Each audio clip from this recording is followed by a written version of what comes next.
जय माता दी। नवरात्रि के पावन 9 दिनों में हमने मां दुर्गा के 9 स्वरूपों की कथाएं सुनी। हर रूप हमें जीवन में शक्ति और प्रेरणा देता है। मां शैलपुत्री से लेकर मां सिद्धिदात्री तक, और दशहरे के इस पावन पर्व पर अच्छाई की जीत का संदेश हमें मिलता है। उसी को लेकर हम आपके लिए एक पूरा संकलन लेकर आए हैं। इसमें आपको नवरात्रि के 9 दिन और दशहरे का संदेश सब एक ही वीडियो में मिलेगा। आइए सुनते हैं।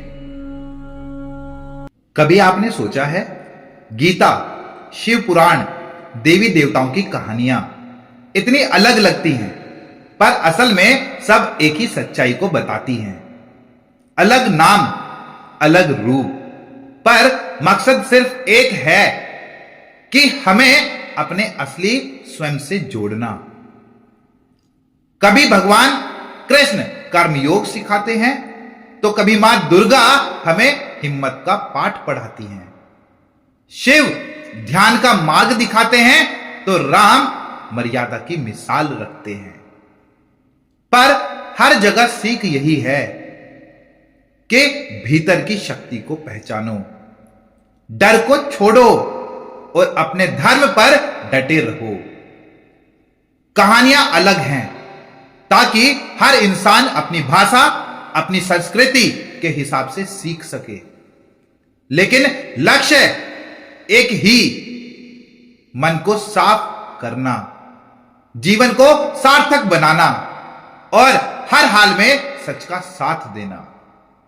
यही कारण है कि इस नवरात्रे में 9 दिनों तक रोज एक खास वीडियो आएगी। हर दिन एक देवी का रूप और गीता का संदेश, दोनों मिलकर हमें दिखाएंगे कि असली पूजा केवल मंदिर में नहीं, हमारी सोच और कर्म में है। तो चलिए इस यात्रा की शुरुआत आज से करते हैं। कल से हम हर दिन एक नई रोशनी, एक नया विचार साझा करेंगे। बस आप जुड़े, सुने और इन छोटे छोटे संदेशों को अपने जीवन में उतारें, क्योंकि नाम चाहे कोई भी हो, कृष्ण, शिव, दुर्गा, संदेश एक ही है। अपने भीतर की शक्ति को पहचानो। आपसे एक सवाल है, क्या आपको लगता है कि शक्ति सिर्फ शरीर में होती है या मन में भी? आज से शुरू हो रहा है नवरात्रि का पवित्र पर्व। 9 दिन मां के 9 रूप। पहले दिन मां शैलपुत्री की पूजा होती है, जो पृथ्वी और हिमालय की बेटी हैं। लेकिन मां की असली शक्ति सिर्फ पहाड़ों या मंदिर तक सीमित नहीं है, वह हमारे अंदर भी है। और यही बात हमें भगवत गीता भी सिखाती है। गीता में कृष्ण कहते हैं, आत्मा अजर अमर है, उसे न आग जला सकती है, न पानी भिगो सकता है। सोचिए, अगर हमारी आत्मा इतनी शक्तिशाली है, तो हम छोटे छोटे डर क्यों पालते हैं? आज हम सोशल मीडिया के दबाव, लोगों की राय और अपने छोटे छोटे असफलताओं से घबराते हैं। मां शैलपुत्री पृथ्वी का रूप हैं।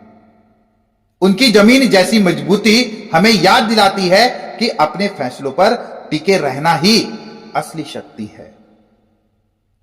इस नवरात्रि पहले दिन का संकल्प यह होना चाहिए कि अपने मन को मजबूत बनाओ, बिल्कुल मां शैलपुत्री की तरह।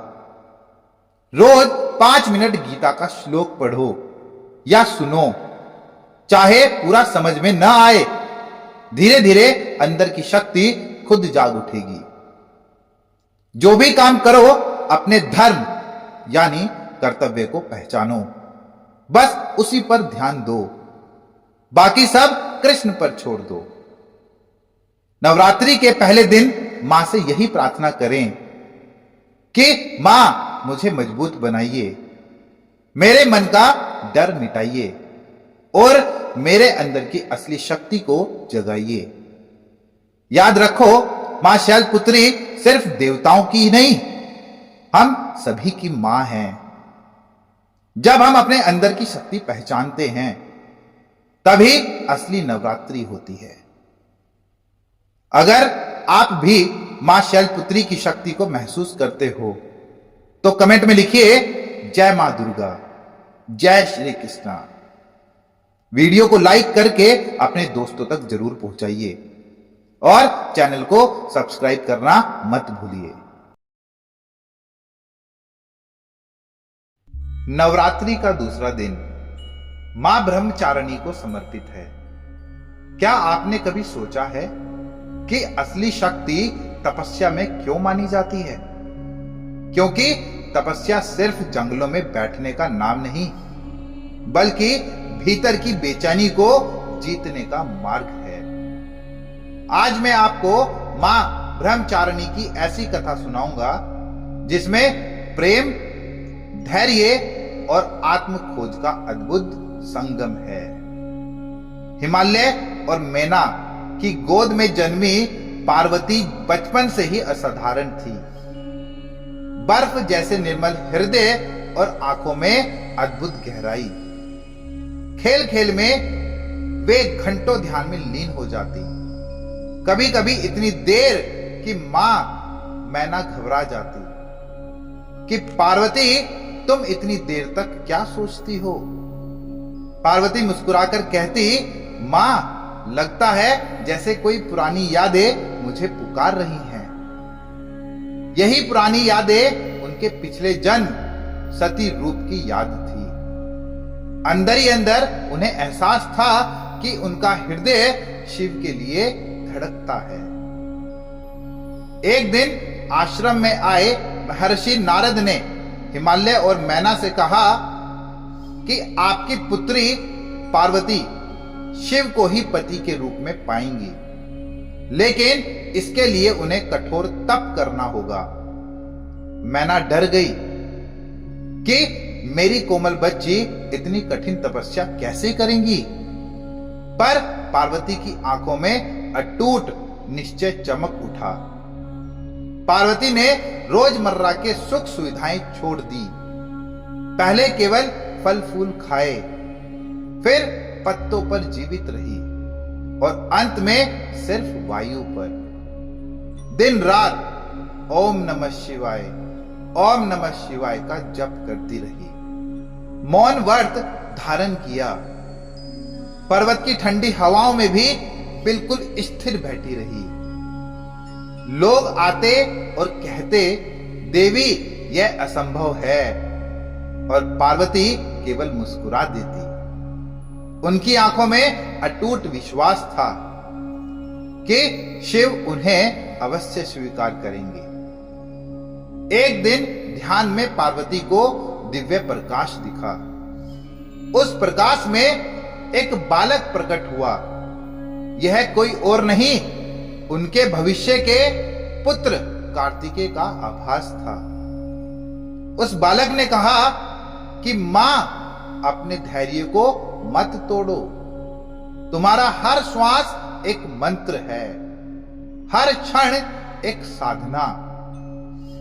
यह अनुभव पार्वती को और दृढ़ बना गया और भी ज्यादा मजबूत बना गया। कुछ समय बाद स्वयं भगवान विष्णु और ब्रह्मा वहां प्रकट हुए। उन्होंने कहा, देवी आपकी तपस्या से तीनों लोग आश्चर्यचकित हैं। अब स्वयं शिव आपके समक्ष प्रकट होंगे। और वर्षों की तपस्या के बाद भगवान शिव ध्यान से जागे। वे पार्वती के सामने प्रकट हुए। उनकी वाणी गूंज उठी कि पार्वती, तुम्हारे अडिग संकल्प और निर्मल हृदय ने मुझे प्रसन्न कर दिया। मैं तुम्हें पत्नी के रूप में स्वीकार करता हूं। उस क्षण संपूर्ण ब्रह्मांड में दिव्य प्रकाश छा गया।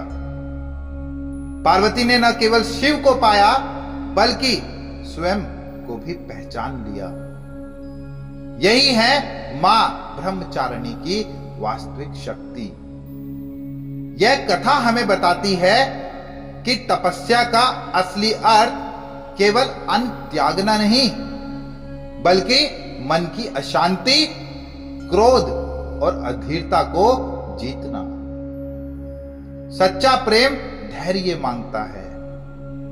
पार्वती का शिव के प्रति प्रेम उन्हें वर्षों की कठिनाई सहने की शक्ति देता है। आत्म खोज का मार्ग। जब हम अपने भीतर की शक्ति को साधते हैं, तभी सच्चा ब्रह्म ज्ञान मिलता है। आज हम पहाड़ों पर तो नहीं, पर रोजमर्रा के जीवन में कई परीक्षाओं से गुजरते हैं। हर बार जब आप क्रोध को रोकते हैं, हर बार जब आप सही के लिए धैर्य रखते हैं, आप अपनी छोटी सी तपस्या पूरी करते हैं। मां ब्रह्मचारिणी हमें संयम, धैर्य और आंतरिक शक्ति प्रदान करें, ताकि हम अपने सपनों की राह पर डटे रहें और हर कठिनाई को अवसर बना सके। नवरात्रि का दूसरा दिन हमें याद दिलाता है, सच्चा पराक्रम तलवार से नहीं, धैर्य से जीता जाता है। कमेंट में लिखिएगा, जय माता दी, हर हर महादेव, जय श्री कृष्ण। क्या आपने कभी सोचा है, डर और शांति दोनों एक साथ कैसे रह सकते हैं? क्या ऐसा संभव है कि हम एक ही समय में बेहद शक्तिशाली भी हों और पूरी तरह शांत भी? आज नवरात्रि का तीसरा दिन है और इस दिन मां चंद्रघंटा की पूजा की जाती है। मां का यह रूप हमें सिखाता है कि असली शक्ति वही है जो डर को हराकर भी भीतर शांति बनाए रखे। भगवत गीता में श्री कृष्ण कहते हैं, संयम ही असली विजय है। आज हम गहराई से समझेंगे मां चंद्रघंटा की कथा और उससे मिलने वाली जीवन की सीख।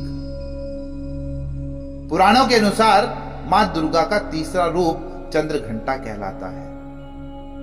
उनके माथे पर अर्ध चंद्र घंटी की तरह चमकता है, इसी वजह से उनका नाम पड़ा चंद्रघंटा। उनकी यह कथा राजा हिमालय और पार्वती से जुड़ी है। जब महादेव ने माता पार्वती से विवाह स्वीकार किया, तब विवाह का दृश्य कुछ अलग ही था। शिवजी अपने गणों, भूत प्रेत, योगियों और नागों के साथ बरात लेकर आए। पूरा वातावरण भयभीत कर देने वाला था। राजा हिमालय, रानी मैना और वहां उपस्थित लोग सभी डर गए। उन्हें लगा कि उनकी कोमल कन्या पार्वती इस भयानक रूप के साथ कैसे जीवन बिताएगी। तब माता पार्वती ने अपने चंद्रघंटा रूप को धारण किया। सिंह पर सवार, 10 भुजाओं में अस्त्र शस्त्र लिए और मस्तक पर अर्धचंद्र की घंटी की आभा। उनका यह तेजस्वी और शांत रूप देखकर शिवजी भी स्वयं कोमल और सुंदर रूप में आ गए। यही विवाह की दिव्य लीला बनी।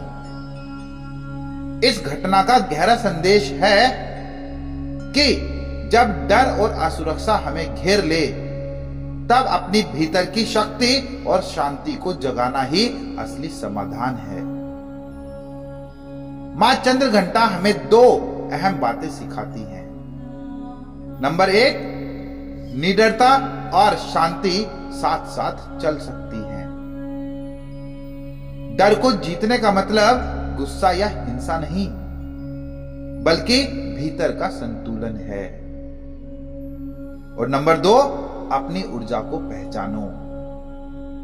जैसे माता ने शिव को बदलने के लिए अपनी आंतरिक शक्ति को जगाया, वैसे ही हमें भी अपने हालात बदलने के लिए खुद को पहचानना होगा। गीता में श्री कृष्ण कहते हैं, आत्मा न कभी जन्म लेती है न मरती है। जब हम ये समझते हैं तो डर अपने आप खत्म होने लगता है।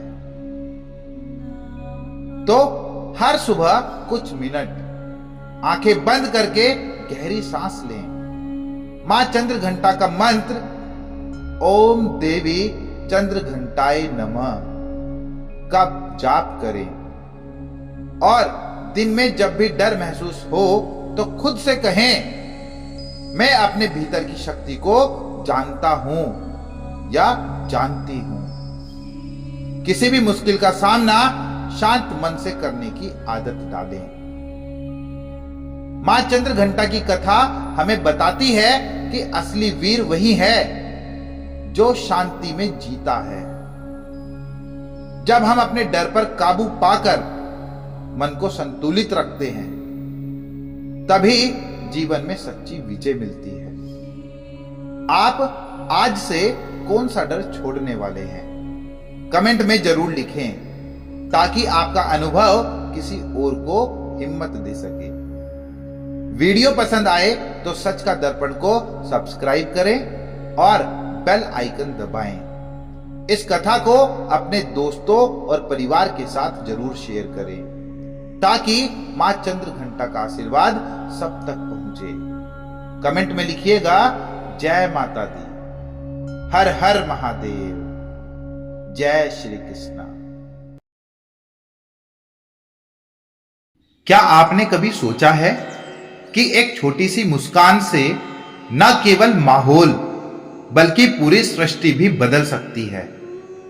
अगर मैं कहूं कि ब्रह्मांड की पहली किरण भी एक दिव्य मुस्कान से ही जन्मी, तो क्या आप यकीन करेंगे? आज मैं आपको सुनाने जा रहा हूं मां कुष्मांडा की एक ऐसी अनसुनी कथा जिसे बहुत कम लोग जानते हैं। यह कहानी सिर्फ देवी की शक्ति की नहीं, बल्कि उस उम्मीद की है जो अंधेरे में भी उजाला ढूंढ लेती है। यह कहानी हमें सिखाती है कि सबसे गहरे अंधकार में भी उम्मीद की एक किरण हमें रोशनी तक ले जा सकती है। बहुत समय पहले, जब ब्रह्मांड पूरी तरह से शून्य था, न आकाश था, न धरती, न समय, सब और बस गहरा अंधकार और मौन। उसी समय देवी आदिशक्ति ने अपनी मधुर मुस्कान से एक छोटी सी ऊर्जा उत्पन्न की। यह ऊर्जा एक दीपक जैसी थी जिसकी ज्योति ने चारों ओर का अंधकार चीर दिया। माना जाता है कि उसी क्षण से सूर्य का तेज, तारों की चमक और ग्रहों की गति शुरू हुई। लेकिन कम लोग जानते हैं कि उस रोशनी के साथ देवी ने एक संकल्प भी लिया कि हर युग में जब भी मनुष्य का मन अंधकार में डूबेगा, मैं मुस्कान की शक्ति से उसे राह दिखाऊंगी। कथा आगे कहती है कि कलयुग में जब इंसान अपनी ही चिंताओं से घिर जाएगा, मां कुष्मांडा की अदृश्य शक्ति हमें बार बार याद दिलाएगी कि मुस्कान ही सबसे बड़ा साधन है। कहा जाता है कि हिमालय की एक गुफा में आज भी एक सूक्ष्म ज्योति जल रही है, जो मां की उसी पहली मुस्कान का प्रतीक है। सच्चे मन से जो वहां प्रार्थना करता है, उसे अद्भुत शांति मिलती है। हमारी जिंदगी भी कभी कभी उस शून्य जैसी लगती है। काम का दबाव, रिश्तों की उलझन, पैसों की चिंता। ऐसे समय में हमें लगता है कि अब रोशनी नहीं बचेगी। लेकिन क्या सच में ऐसा है, या हम खुद ही उस रोशनी से मुंह मोड़ लेते हैं? मां कुष्मांडा का संदेश साफ है। एक छोटी मुस्कान भी अंधेरे को मिटा सकती है। हर सुबह उठते ही खुद को आईने में देखकर मुस्कुराइए। जो मिला है उसके लिए आभार जताइए और किसी अजनबी के लिए भी दयालु बनिए। एक छोटी छोटी बातें आपके भीतर वही दिव्य ज्योति जलाती है जो मां कुष्मांडा ने पूरे ब्रह्मांड के लिए जलाई थी। मां कुष्मांडा हमें याद दिलाती है कि अंधकार चाहे जितना भी गहरा क्यों ना हो, मुस्कान की एक किरण हमेशा रोशनी लाती है। आज इस कथा से हम यही सीख लें कि मुस्कुराना कमजोरी नहीं बल्कि सबसे बड़ी ताकत है। अपने भीतर की इस शक्ति को जगाइए और हर दिन को नया उजाला बनाइए। अगर आपको यह वीडियो अच्छी लगी हो तो वीडियो को लाइक और शेयर जरूर करें ताकि मां कुष्मांडा का यह संदेश और भी लोगों तक पहुंचे। और हां, चैनल को सब्सक्राइब करना न भूलें ताकि ऐसे और प्रेरणादायक वीडियो आप तक समय पर पहुंचते रहें। कमेंट में लिखिएगा जय मां कुष्मांडा, जय माता दी। क्या आपने कभी सोचा है एक मां का आशीर्वाद केवल अपने बच्चे तक सीमित नहीं रहता बल्कि पूरी सृष्टि को सुरक्षा दे सकता है। अगर एक मां का प्रेम इतना विशाल हो तो क्या हम भी अपने भीतर वही करुणा जगा सकते हैं? नवरात्रि का 5वां दिन मां स्कंद माता को समर्पित है। उन्हें ब्रह्मांड की पालनहार और अपार करुणा की देवी कहा जाता है। उनका नाम पड़ा स्कंद, यानी भगवान कार्तिकेय की माता होने के कारण। लेकिन आज मैं आपको उनकी एक ऐसी कथा सुनाने जा रहा हूं जो शायद आपने पहले न सुनी हो। एक ऐसी गाथा जो दिखाती है कि मां का प्रेम केवल अपने बेटे तक नहीं बल्कि हर प्राणी तक कैसे फैलता है। बहुत समय पहले जब दैत्यों का आतंक चारों ओर फैल गया था, तीनों लोग भय से कांप रहे थे। देवताओं ने मां पार्वती से प्रार्थना की। मां ने हंसकर कहा, मां का हृदय केवल अपने पुत्र के लिए नहीं हर जीव के लिए धड़कता है। उस समय कार्तिकेय बालक थे। युद्ध की तैयारी के बीच एक अनजान पक्षी अपने टूटे पंखों के साथ मां के पास आ गिरा। युद्ध भूमि में जाने से पहले मां ने उस पक्षी को अपनी गोद में लिया। कहा जाता है कि उन्होंने अपने श्वास से उस पक्षी को जीवन का वरदान दिया और आशीर्वाद दिया कि जब तक यह आकाश है तुम्हारी जाति कभी नाश नहीं होगी। बाद में वही पक्षी युद्ध भूमि में देवताओं को संदेश देता रहा और देवताओं की जीत का मार्गदर्शन बना। देवताओं ने विजय पाई, लेकिन किसी ने नहीं जाना कि इस छोटे से जीव के पीछे मां की करुणा का वरदान था। यही कारण है कि स्कंद माता को सर्व जीव मातृका, सबकी मां कहा जाता है। आज की दुनिया में हम रिश्तों को समय नहीं दे पाते। कभी काम का तनाव, कभी अहम का टकराव। हम भूल जाते हैं कि छोटी सी दया भी किसी का जीवन बदल सकती है। सोचिए, मां स्कंद माता ने युद्ध के समय भी एक घायल पक्षी को नहीं भुलाया। क्या हम अपनी व्यस्त दिनचर्या में किसी जरूरतमंद इंसान के लिए 2 पल नहीं निकाल सकते? मां स्कंद माता हमें सिखाती है कि करुणा कमजोरी नहीं, असली ताकत है। रोज किसी एक इंसान या जीव की मदद का संकल्प लें, चाहे वह सिर्फ एक मुस्कान या कुछ मीठे शब्द ही क्यों ना हो। परिवार और दोस्तों के लिए कुछ मिनट जरूर निकालें, चाहे आप कितने भी व्यस्त न हो। याद रखें, मां की तरह बिना शर्त प्यार करने से न केवल दूसरों को शक्ति मिलती है बल्कि हमारी आत्मा भी शांत होती है। तो इस 5वें दिन मां स्कंद माता से यही प्रार्थना करें कि वे हमारे दिल में ऐसी करुणा जगाएं कि हम हर प्राणी के सुख दुख को महसूस कर सके।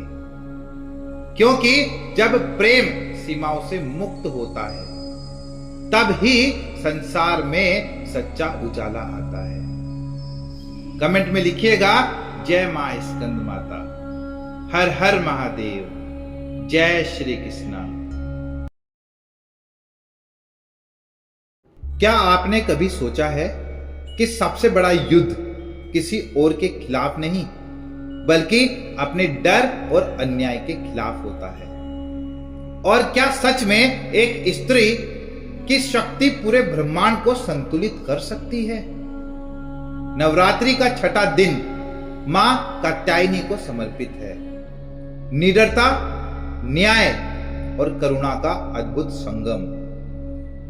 ऋषि कात्यायन के घर जन्म लेने के कारण उनका नाम कात्यायनी पड़ा।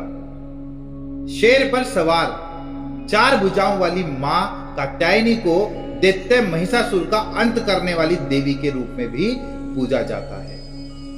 लेकिन आज हम जिस कथा को सुनेंगे वह सिर्फ युद्ध की नहीं, एक मां के प्रेम और भीतर की ताकत की भी कहानी है।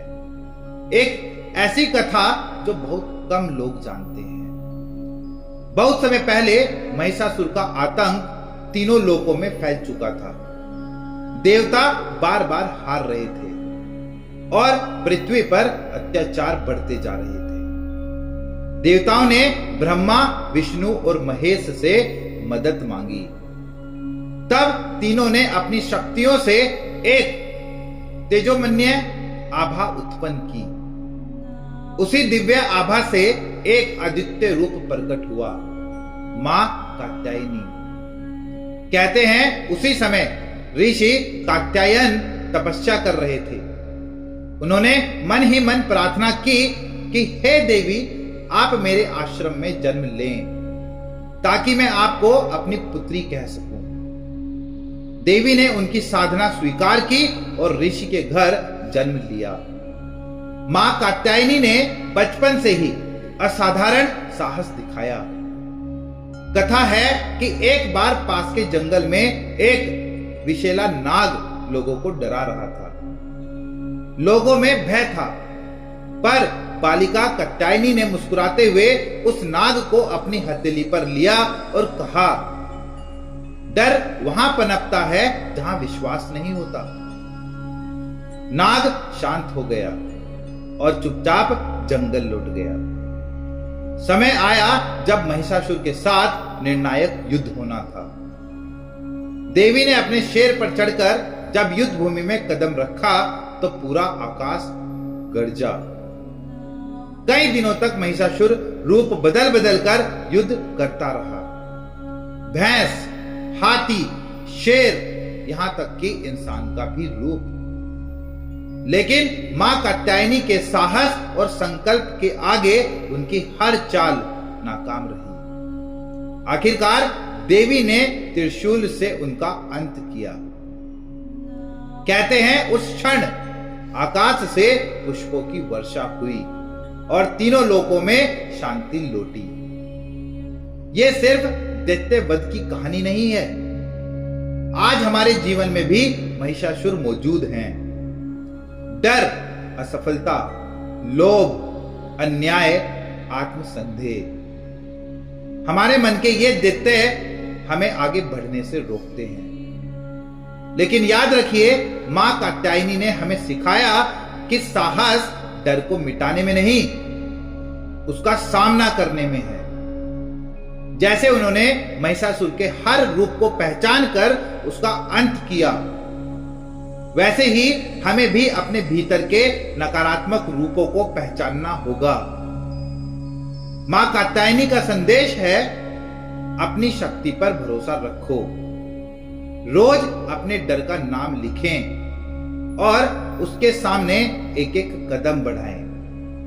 जब भी अन्याय दिखे, चुप न रहें, चाहे वह घर में हो, समाज में हो या अपने ही विचारों में हो। अपने बच्चों, परिवार और मित्रों में यह विश्वास जगाएं कि वे अपनी लड़ाई खुद जीत सकते हैं, क्योंकि शक्ति बाहरी हथियारों से नहीं, भीतर के साहस से जन्म लेती है।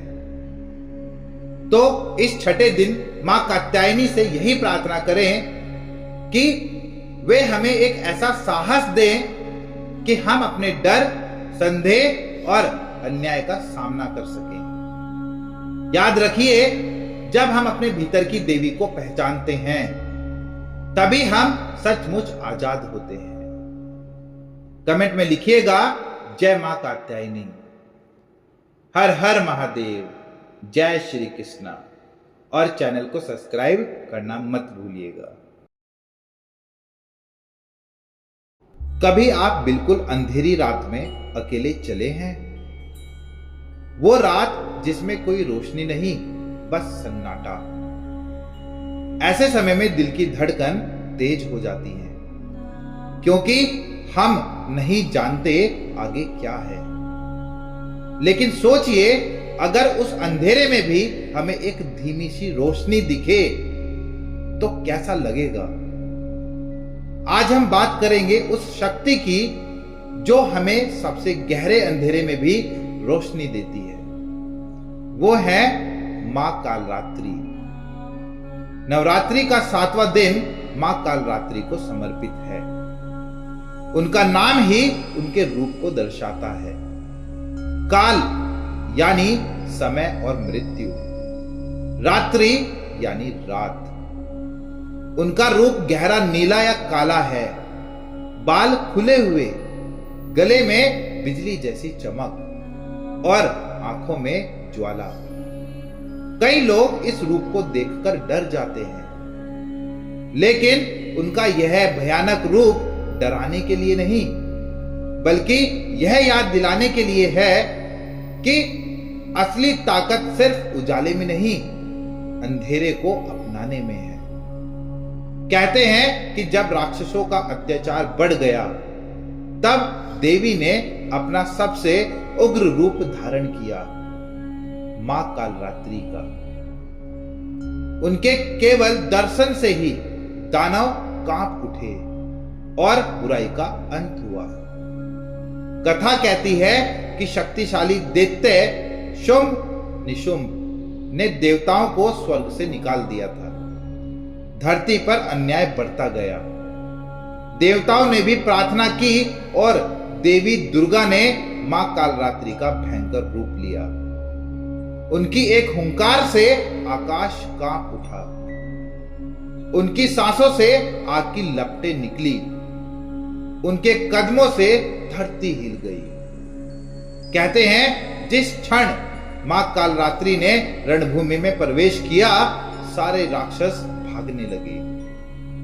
मां ने यह संदेश दिया कि जब अधर्म अपने चरम पर हो, तो न्याय के लिए हमें अपने भीतर की छुपी शक्ति जगानी पड़ती है।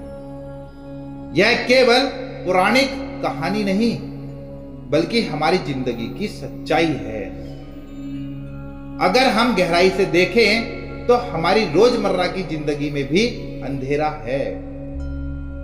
असफलता का डर, अकेलेपन का दर्द, रिश्तों की उलझन, भविष्य की चिंता, आत्मसंदेह, ये सब हमारे अपने राक्षस हैं।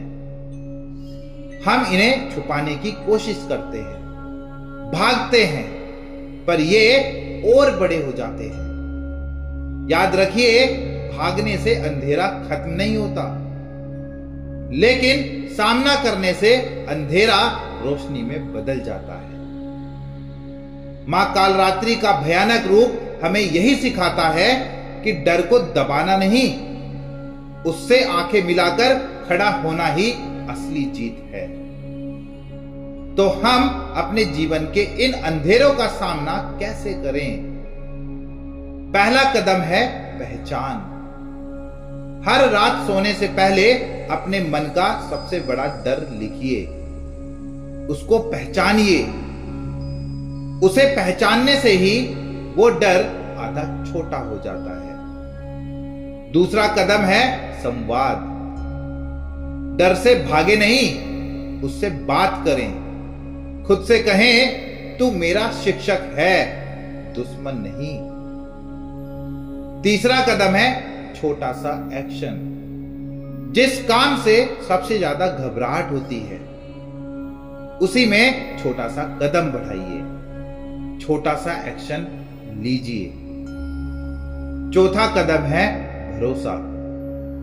भरोसा रखिए कि हर रात के बाद सुबह होती है। अंधेरा स्थायी नहीं है। यह प्रकृति का नियम है कि रात चाहे कितनी भी लंबी हो, सुबह जरूर होती है। मां कालरात्रि हमें यही याद दिलाती है कि अंधेरा और रोशनी दोनों जरूरी हैं। जैसे बिना रात के दिन की कद्र नहीं होती, वैसे ही मुश्किलों के बिना ताकत का एहसास नहीं होता। हमारी आत्मा का असली तेज भी उसी समय दिखता है जब सब तरफ अंधेरा हो और हम अपने भीतर की रोशनी जलाएं। तो इस 7वें दिन मां कालरात्रि से प्रार्थना करें कि हमें वो साहस दे कि हम हर अंधेरे को पहचाने और उसे स्वीकार करें और अपने जीवन में आगे बढ़ें। क्योंकि जब हम डर से दोस्ती कर लेते हैं, तभी हमें असली आजादी मिलती है। कमेंट में लिखिएगा, जय मां कालरात्रि, हर हर महादेव, जय श्री कृष्णा। अगर ये वीडियो आपको अच्छी लगी हो तो चैनल सच का दर्पण को सब्सक्राइब जरूर करिए। क्या आपने कभी अपने जीवन का सबसे कठिन दौर झेला है, जहां आपको लगा कि अब कोई उम्मीद नहीं बची, और फिर अचानक एक अनदेखी शांति आपके दिल को छू गई हो, जैसे किसी ने आपको भीतर से रोशनी दे दी हो? आज की कहानी ऐसी ही रोशनी की है, मां महागौरी की, जो हमें सिखाती है कि सबसे कठिन समय के बाद आती है सबसे शुद्ध रोशनी और नया जन्म। नवरात्रि का 8वां दिन मां महागौरी को समर्पित है। महागौरी नाम का अर्थ है अत्यंत गौरी, अत्यंत शुद्ध। उनका रंग चांदनी की तरह उज्जवल है। 4 भुजाएं, एक हाथ में त्रिशूल और दूसरे में कमल का फूल, और उनके स्वरूप में ऐसी शांति कि देखते ही मन को ठंडक मिलती है। कहते हैं कि मां पार्वती ने गहरी तपस्या करके भगवान शिव को पाने के लिए कठिन साधना की थी। तपस्या इतनी कठिन थी कि उनका शरीर काला पड़ गया। जब भगवान शिव ने उन्हें स्वीकार किया तो गंगा जल से स्नान कराने पर उनका रंग चांद की तरह उज्जवल हो गया। तभी वे महागौरी कहलाई। उनका यह स्वरूप हमें याद दिलाता है कि कठिनाई के बाद आती है पवित्रता और नई शुरुआत। पुराणों के अनुसार मां पार्वती ने हिमालयों की गुफाओं में वर्षों तक कठोर तप किया। भोजन त्याग, नींद त्याग, बस केवल ध्यान। सालों तक प्रकृति की हर परीक्षा झेली। उनका शरीर धूल और मिट्टी से ढक गया, रंग काला हो गया, लेकिन उनका संकल्प अडिग रहा, भगवान शिव को पाने का। आखिरकार उनकी तपस्या से प्रसन्न होकर भगवान शिव प्रकट हुए और उन्हें स्वीकार किया। फिर गंगा ने उन्हें स्नान कराया और उनका रंग उज्जवल चांदी सा हो गया। यह केवल देह का परिवर्तन नहीं, बल्कि आत्मा के उज्जवल होने का प्रतीक था। मां महागौरी हमें बताती है कि सच्चा तप, सच्चा धैर्य कभी व्यर्थ नहीं जाता। हमारी जिंदगी में भी ऐसे पल आते हैं जब सब कुछ धुंधला लगता है। करियर में नाकामी, रिश्तों में टूटन, स्वास्थ्य की परेशानी या खुद पर से विश्वास खत्म होना। कई बार हम सोचते हैं कि यह अंधेरा कभी खत्म नहीं होगा, पर मां महागौरी की कथा हमें याद दिलाती है कि हर कठिनाई के बाद एक नई सुबह होती है। कभी कभी हमारा संघर्ष हमें इतना निखार देता है कि हम खुद को नए रूप में पाते हैं। संघर्ष हमें मजबूत बनाता है, हमारे चरित्र को गढ़ता है और हमें हमारे असली प्रकाश तक ले जाता है।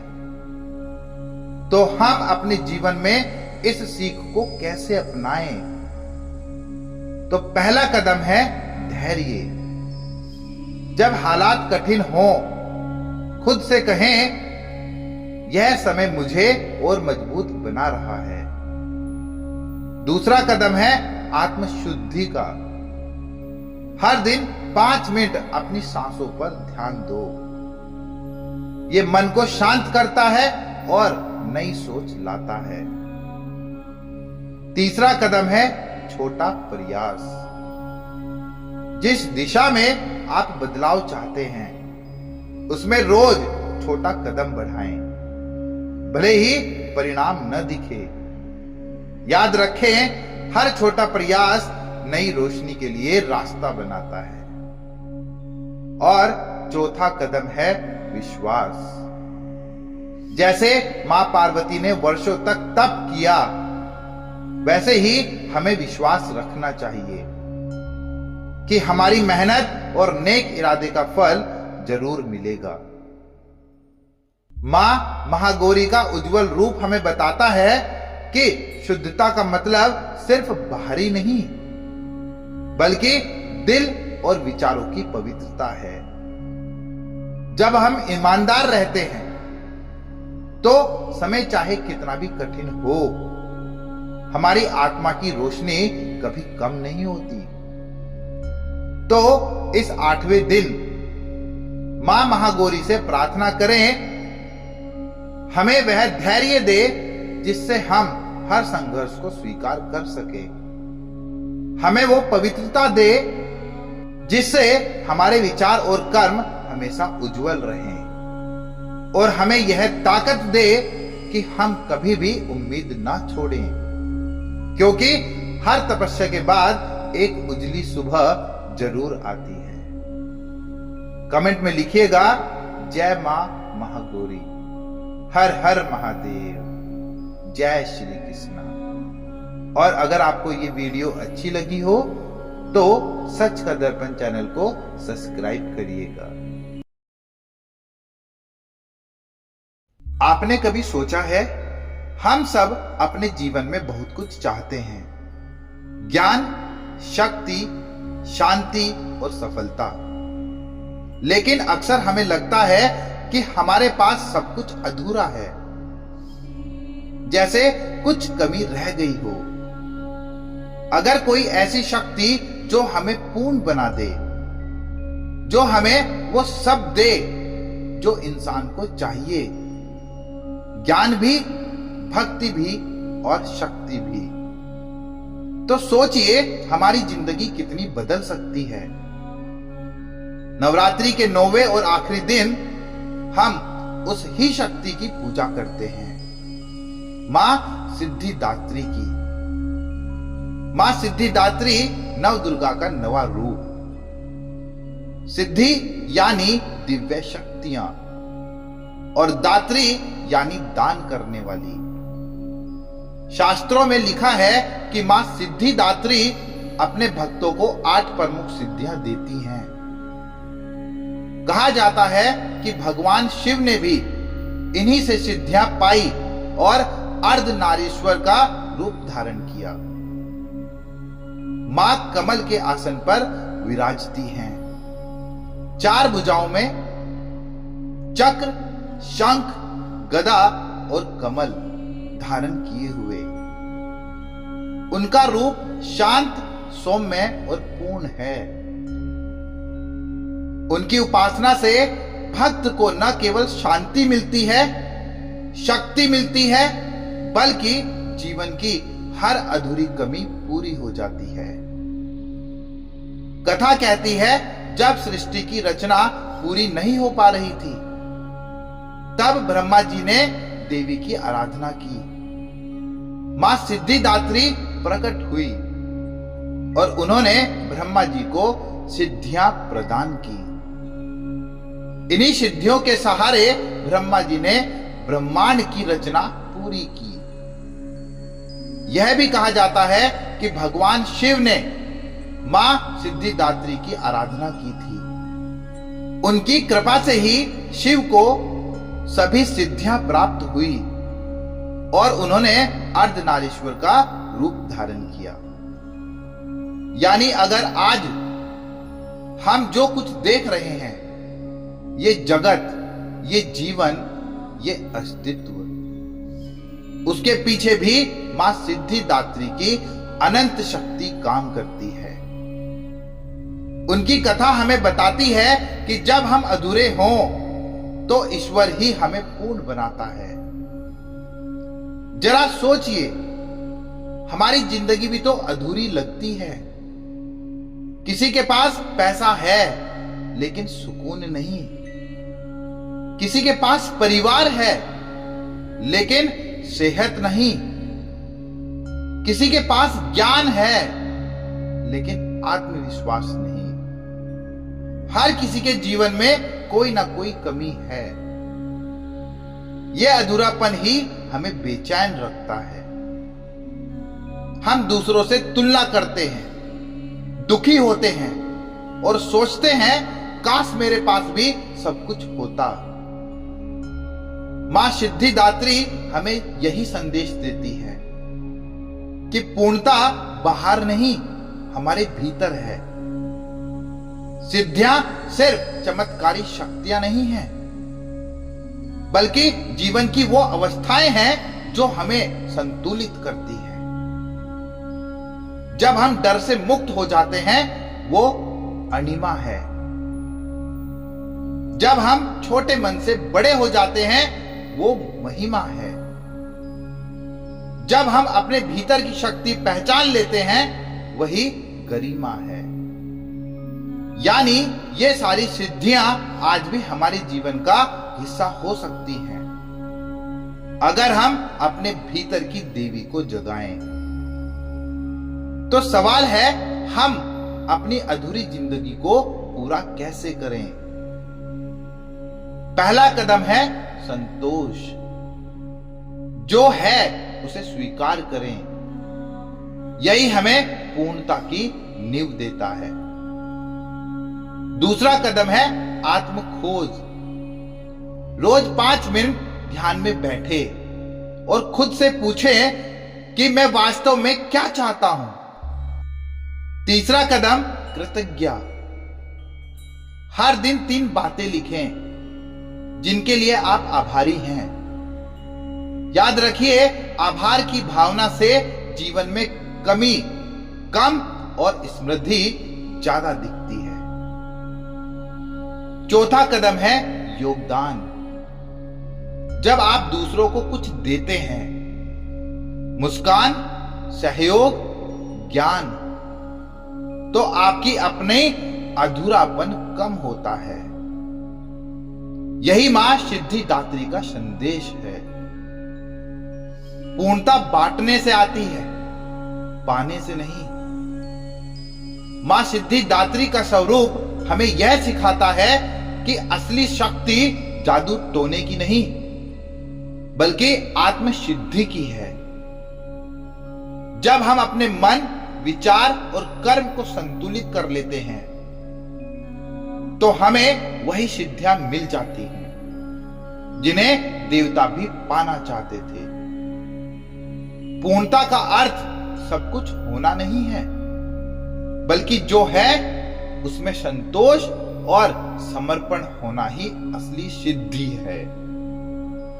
तो इस 9वें दिन मां सिद्धिदात्री से प्रार्थना करें कि हमें ऐसा संतोष दें कि हम अधूरे होकर भी पूर्ण महसूस करें।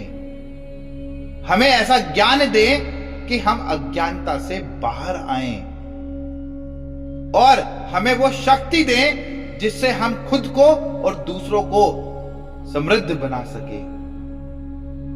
कमेंट में लिखिएगा, जय मां सिद्धिदात्री, हर हर महादेव, ओम नमः शिवाय, जय श्री कृष्णा।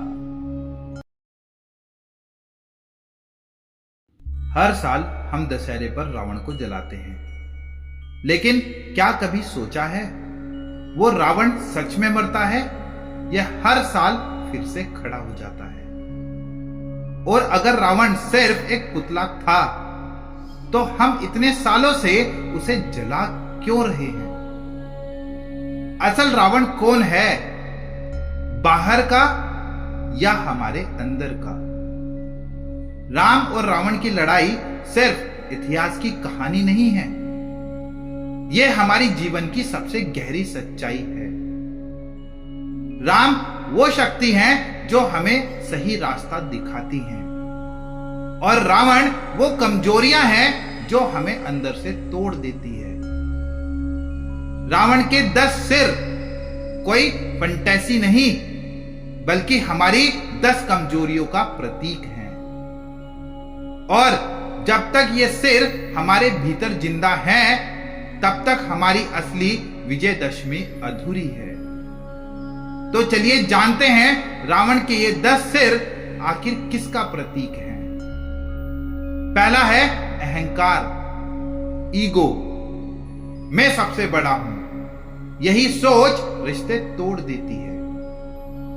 दूसरा है क्रोध, एंगर, जो पल में सालों की मेहनत जला सकता है। तीसरा है लोभ, ज्यादा पाने की भूख जो कभी खत्म नहीं होती। चौथा है मोह, अटैचमेंट, जहां जरूरत से ज्यादा चिपकाव हमें कमजोर बना देता है। पांचवा है ईर्ष्या, जेलेसी, दूसरों की खुशी देख न पाना। छठा है आलस्य, लेजीनेस, जो हमारे सपनों को अधूरा छोड़ देता है। सातवां है मत्सर, कंपटीशन विद हेटर, दूसरों को गिराकर आगे बढ़ने की चाह। आठवां है काम वासना, जो इंसान को इंसानियत से दूर ले जाती है। नौवां है घृणा, जो दिलों में दीवारें बना देती है। और 10वां है असत्य, झूठ और प्रेम, जो आत्मा को गंदा कर देता है। अब सोचिए, क्या ये सब हमारे भीतर मौजूद नहीं है? अगर हां, तो असली रावण बाहर नहीं, हमारे अंदर है। आज की लाइफ में रावण का रूप बदल गया है। ऑफिस में ईगो की वजह से टीम वर्क टूट जाता है। रिश्तों में गुस्सा और ईर्ष्या जहरीली आग की तरफ फैलती है। सोशल मीडिया पर कंपैरिजन हमें खुद से नफरत करवा देता है, और आलस्य हमारे सपनों को बर्बाद कर देता है। हम खुद कहते हैं, आज मैं बहुत परेशान हूं, लेकिन असल में हम अपने अंदर के रावण से हार रहे होते हैं।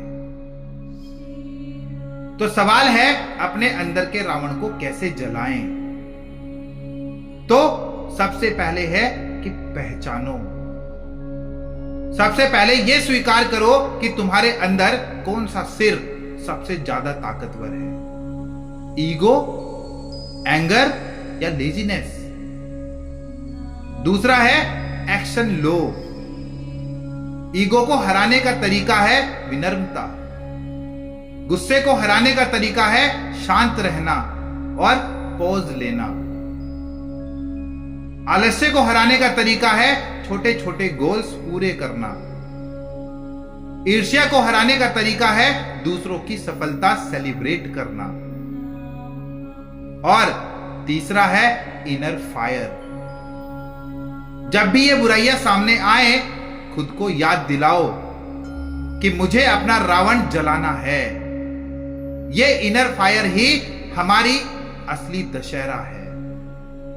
रामायण हमें सिर्फ राम और रावण की कहानी नहीं सुनाती, यह हमें सिखाती है कि अच्छाई और बुराई की जंग हर इंसान के भीतर चलती है।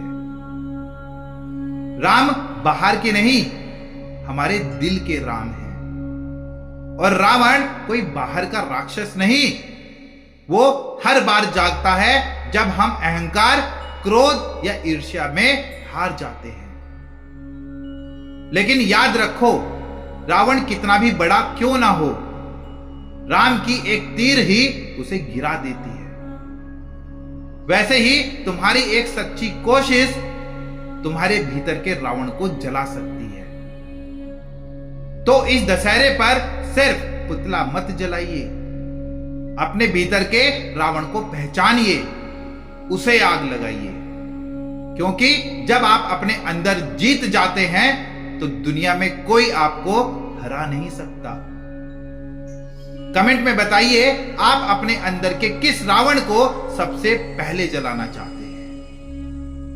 कमेंट में लिखिएगा जय श्री राम, हर हर महादेव, जय श्री कृष्णा। और अगर आपको वीडियो अच्छी लगी हो तो सच का दर्पण को सब्सक्राइब जरूर कीजिए। तो ये थी नवरात्रि के 9 स्वरूपों की कथाएं और दशहरे का असली अर्थ। इन सब के माध्यम से हमें यही सीख मिलती है, चाहे अंधकार कितना भी गहरा क्यों ना हो, रोशनी उसे मिटा ही देती है। और बुराई चाहे कितनी भी बड़ी हो, अच्छाई सदा विजयी होती है। अगर आपको यह वीडियो पसंद आया हो तो इसे लाइक करें, शेयर करें और चैनल को सब्सक्राइब जरूर करें। और कमेंट में बताना ना भूलें कि मां दुर्गा का कौन सा रूप आपको सबसे ज्यादा शक्ति देता है। कमेंट में लिखिएगा जय माता दी, हर हर महादेव, जय श्री कृष्णा।